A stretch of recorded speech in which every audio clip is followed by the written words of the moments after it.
दोस्तों सबसे पहले तो आप सभी को नमस्कार। मैं धर्मराज प्रसाद। मैं हूं कृष्णाकांत। मैं रजनपाल। हाँ, आज के वीडियो में मैं एक ऐसे टॉपिक पर चर्चा करने आया हूं ना, जिसमें ऐसी स्थिति आई है कि संभवतः भारत में इस टाइप की स्थिति कभी नहीं आई थी। और इस वक्त बीजेपी को अपना परीक्षा देना पड़ेगा और बीजेपी के लिए कड़ा परीक्षा है। और परीक्षा यह है कि अब जब बंगाल में, पश्चिम बंगाल में जब शुभेंदु अधिकारी की सरकार बनी, बीजेपी की पहली बार सरकार बनी, तो शुभेंदु अधिकारी सनातन को लेकर काम करते दिख रहे हैं और 14 साल से ऊपर के सभी गौवंश की हत्या पर प्रतिबंध लगा दिए हैं। हालांकि गौ हत्या को पूरी तरीके से प्रतिबंधित होना चाहिए। 14 साल के ऊपर और नीचे क्या? सही बात है। तो चलो 14 साल तक से नीचे वाले पर रहम बरत दिए, वहां तक तो ठीक है। अब इसके बाद हमारे देश में मुस्लिम, हमारे देश में जो मुस्लिम है ना, मुस्लिम भी अब इसके बाद लेकर मांग करने लग गए कि आप गाय को राष्ट्रीय पशु घोषित करो।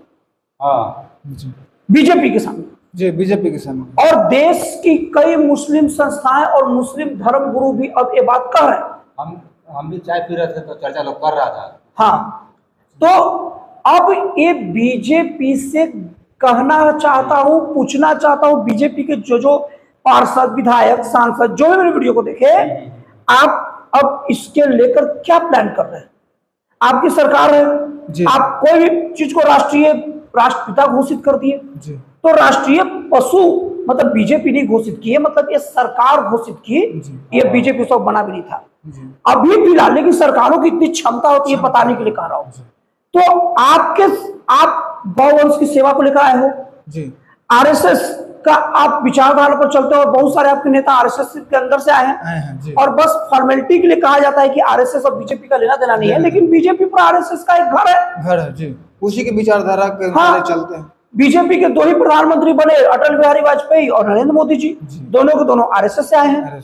और आरएसएस गौवंश और राष्ट्र प्रेम के लिए विख्यात है, तो गौरक्षा की बात भी करते हैं। तो अब इसमें कोई विरोध भी नहीं करेगा क्योंकि मुस्लिम संगठन सामने आ गए हैं। अब मुस्लिम संगठन अगर सपोर्ट में है तो कोई विपक्षी, कोई ऐसा माइक लाल विपक्षी नहीं बनाना जो आकर विरोध कर ले आपका। तो अब भैया, अब गाय को राष्ट्रीय पशु या राष्ट्र या जो है ना, हाँ, राष्ट्रीय पशु कब घोषित कर रहे हो? क्योंकि पहले बात करते थे, अब बारी आई करने की। हाँ, मतलब सिर्फ पहले हवा में बातें करते थे, लेकिन अब जमीनी हकीकत पर इसको लागू करना है। कब करिएगा? और बीजेपी का नेता का इस बारे में कोई जवाब नहीं आ रहा है, अभी तक नहीं आ रहा है। क्या तुम डर गए हो राष्ट्र पशु घोषित करने से, या फिर जनता को सिर्फ बेवकूफ बनाते हो वोट के लिए? करेक्ट, शाबाश, आपने तो बहुत सही बात कही जी। अभी तक आप गौवंश सेवा की बात कर रहे थे और अब जब मांग कर रहे हैं तो आप डर गए हो, अब बात नहीं कर रहे हो। अरे भैया, चाहता तो मैं ये था, आप सीधे जंप मारते, कहते कि मैं राष्ट्रीय पशु घोषित कर रहा हूं, मैं घोषित कर रहा हूं, पूरे लोग खड़े होना चाहिए था। या केवल गाय सेवा या गौवंश के बारे में बातें केवल वोट के लिए था? ये बात बताओ। अब ये मत कह देना कि मुस्लिम लोग मांग किए हैं तो अब हम क्यों माने, ये नहीं चलेगा, ये ना छोड़ दे, नहीं चलेगा, ये ना छोड़ दे, ये तर्क नहीं चलेगा। और हाँ बोलिए। और अपने क्षेत्र, जो भी ऑडियंस देख रहे हैं, आप अपने क्षेत्र के सभी विधायकों से सवाल करिए, और खास करके बीजेपी विधायक से, और खास करके बीजेपी विधायक से। यहाँ पर कांग्रेस को दोष नहीं दे सकता मैं, और नहीं विपक्षी पार्टियों को। भैया, आप ठेकेदार बने थे जी। 1989 के बाद से, जब से राजीव गांधी मंडल कमीशन की बात शुरू किए और जब से वीपी सिंह ने मंडल कमीशन लागू किया, तब से स्वर्ण जब नाराज हुए, जब जो स्वर्ण जाति है, जनरल कैटेगरी आपसे नाराज हुई, उसके बाद से ही बीजेपी अपना राष्ट्रवाद और हिंदुत्व का दुकान खोल लिया था जी, पूरी तरीके से। अब आपको बताना पड़ेगा। अब आने के बाद कोई सवाल पूछे तो विकास की बात मत करने लग जाइएगा। हाँ। विकास किया है, मान गया, लेकिन आप गौवंश को लेकर कितना सीरियस हो चढ़ा मुझे बता देना जी। और यहाँ पर जितने मेरे व्यूअर्स हैं, रिस्पेक्टेड व्यूअर्स, बातों में मत बह जाना आप लोग, विकास की बातों में मत बह जाना, या ये बात मत करने लग जाना कि मोदी जी श्री राम मंदिर की स्थापना में सहयोग दिए हैं। मैं सबसे पहले श्री राम मंदिर में कार सेवकों, रिस्पेक्टेड कार सेवकों का बहुत बड़ा योगदान है, और नरेंद्र मोदी का नो डाउट बनने में भी योगदान है, योगदान है, लेकिन जी। नरेंद्र मोदी इसके बदले बहुत कुछ ले भी चुके हैं। जी देश में प्रधानमंत्री का सुख 10 साल तक भोग चुके हैं, उनकी कीमत मिल चुकी है। अगर नरेंद्र मोदी या नरेंद्र मोदी के सपोर्टर ये बात कहते हैं कि मोदी ने बात हुआ तो ये बात पर जो एहसान दिखाते हैं ना हिंदुओं पर, सनातनियों पर, उनका जो मुंह उन लोग बंद कराते हैं सवाल पूछने पर, कि जैसे ही कोई नरेंद्र मोदी पर सवाल करे, यूजीसी को लेकर विरोध किया तो साक्षी महाराज एक बीजेपी का उन्नाव से सांसद हैं, वो आकर जनता से ही अकड़ के बात कर रहे हैं कि तुम नरेंद्र मोदी को बोलोगे, नरेंद्र मोदी श्री राम मंदिर में योगदान दिए, वो मंदिर में योगदान दिए, तो भैया जब तुमसे सवाल पूछा जाएगा ना तो सवाल का जवाब न देकर तुम पुराने एहसान गिनाओगे, और अगर एहसान गिनाओगे तो हम आम जनता भी आपको बताएंगे खुलकर कि आपने क्या क्या किया और हमने भी क्या क्या दिया। जी और अगर कोई बीजेपी का सांसद या विधायक या कोई भी बीजेपी का नेता या बीजेपी को मानने वाला जो बीजेपी की तरफ से बोल रहा जी। है, अगर वो मेरे से ये बात कह देना कि तुम कौन होते हो बोलने वाले, तुम बीजेपी को वोटर नहीं हो, तो बता दूं कि मैं बीजेपी का इतना सपोर्टर रहा हूं ना कि आज तक मैं बदनाम हूं बीजेपी का सपोर्ट करने के लिए। जी मेरे साथी रिश्तेदारी टूट गई इस बीजेपी के सपोर्ट के चक्कर में, और अभी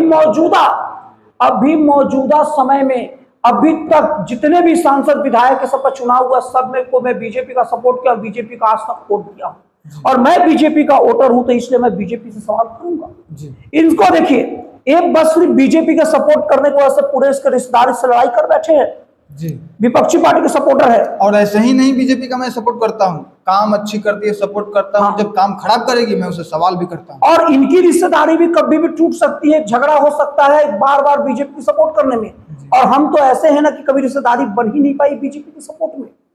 तो बीजेपी का कोई भी नेता ये ना बोले, या बीजेपी की तरफ से बोलने वाले कि आप होते कौन है, मैं ही होता हूं बीजेपी से सवाल करने वाला। जी। मैं अंधभक्त राम की गालियां सुन के भी मैं आहत नहीं हूं, क्योंकि आपने सर क्योंकि इन्होंने वादा किया है हाँ हिंदू राष्ट्र की, हाँ। गौ सेवा की, गौ रक्षा की, हर तरह से वादा किए हैं। हाँ। और जब वादा किए हैं तो काम करने की जिम्मेवारी आप ही की है, और जब नहीं हाँ। करेंगे तो सवाल मैं आपसे ही पूछूंगा।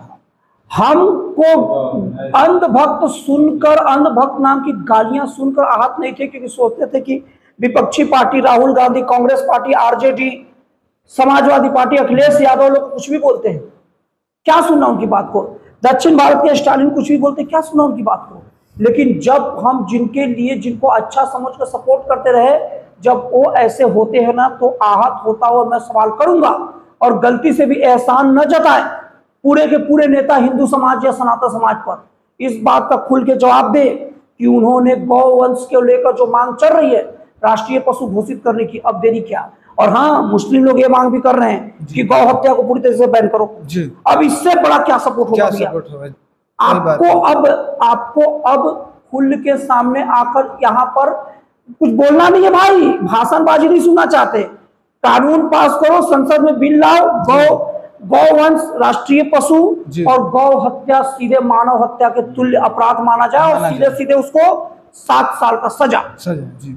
कई राज्यों में, छत्तीसगढ़ में, मध्य प्रदेश में, महाराष्ट्र में, अभी उत्तर प्रदेश में सब तो आने वाला है, असम में आने वाला है, और पश्चिम बंगाल में भी आ सकता है। अभी तो छत्तीसगढ़, मध्य प्रदेश, महाराष्ट्र, गुजरात में मौजूद है जी। कि गौ हत्या पर 5 साल का सजा है लगभग। लेकिन इन सब राज्यों में कब आएगा? 5 साल क्या होता है? सीधे मर्डर, गौवंश को सीधे मार दिया तो 7 साल सजा, और अगर तड़पा कर मारा तो सीधे जीवन भर, और बहुत ज्यादा क्रूरता के साथ मारा तो उसे आत्महत्या नहीं, फांसी। सॉरी कैप्टन जी जी इसको मिलना चाहिए सर, फांसी की सजा। अरे हाँ जी, फांसी ही बोल रहा हूँ, फांसी। रेयरेस्ट क्राइम से मानना चाहिए जी। जिसके लिए फांसी दी जाती है। और बात कब कर रहे हो? और मैं ऑडियंस से भी कहना चाहता हूं कि आप भी इसके लिए सरकार से मांग करें। बीजेपी के पार्षद वर्षद कोई भी चुनाव के लिए सीधे पूछे ये कर क्या रहे हो? ऐसा नहीं चलेगा, ये ना चोलबे, ये सब नहीं चलने वाला। आपको केवल बड़बोलापन सब काम नहीं चलेगा, आपको काम करना पड़ेगा।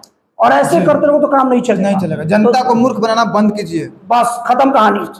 बाकी सब छोड़ दीजिए, वो सब जनता को अंधभक्त, जी अंधभक्त नाम की गालियां हम विपक्षी पार्टियों से सुन सकते हैं, विपक्षी पार्टियों के चमचों से सुन सकते हैं, लेकिन आप और मत आप समझिए। अगर अंधभक्त समझे ना, वो सब समझे तो चलेगा। चलेगा, और जी। बीजेपी वाले अगर हम जैसे सनातनियों को अंधभक्त अगर समझे ना, तो उनको वो नहीं बहुत जल्दी चलेगा। एहसास दिला दिया जाएगा कि वी आर नॉट ए अंधभक्त। जी मोदी हमारे पास वी हैव सेंस आल्सो। और हम आपकी तारीफ इसलिए नहीं करते हैं कि अंधभक्त आपके हैं कुछ भी मान लेते हैं, इसलिए करते हैं क्योंकि आप कुछ अच्छे काम करते हो जी। और आप अच्छे काम करते करते सब फालतू चीजें करने लग जाओगे ना, तो जैसे उठाए हैं ना जी नीचे भी वैसे ला सकते गिरा हैं। देंगे। जैसे कि अभी फालतू काम यही ना किया गया सर, बीजेपी में हाथ में कलमा माथे पे, एक क्या ये सब बात क्या है है? भाई, एक करप्शन को लेकर और बात यकीन करो ना तब ना। आए, और आपको यकीन ना आए ना, तो इस वीडियो के कमेंट बॉक्स में जाकर देख लेना जी। कि मेरे पक्ष में कितने लोग बात करते हैं, विपक्ष में कितने लोग बात करते हैं, जी। तो पता चल जाएगा। तो दोस्तों अभी के लिए इतना ही, फिर मिलता है अगली वीडियो में नए एक जन कल्याणकारी और एक राष्ट्रवादी प्रेरित नए विचारों के साथ। जय हिंद। भारत माता की जय। गौ माता की जय।